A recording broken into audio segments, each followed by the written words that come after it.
गांव के एक कोने में एक पुराना हवेली था जिसे लोग खूनी हवेली कहते थे।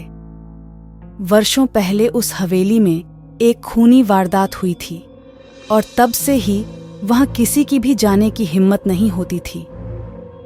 कहा जाता है कि उस रात उस हवेली में कुछ ऐसा हुआ था जो अब तक रहस्य बना हुआ था।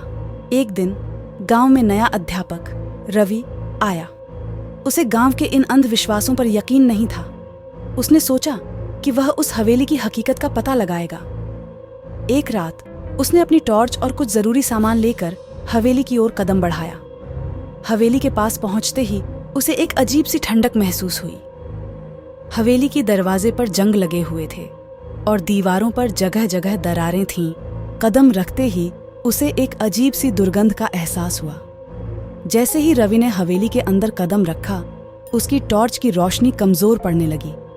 वह फिर भी आगे बढ़ता गया। अचानक उसे एक कमरे से किसी के रोने की आवाज सुनाई दी।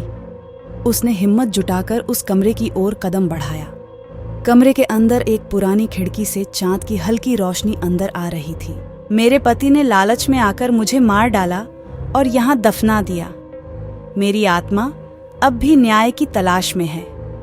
रवि को समझ में आ गया कि यह आत्मा अब भी अपने कातिल को सजा दिलाने की प्रतीक्षा कर रही है। उसने गांव के बुजुर्गों से इस बारे में बात की और पुलिस को बुलाकर उस पुरानी हवेली की खुदाई करवाई।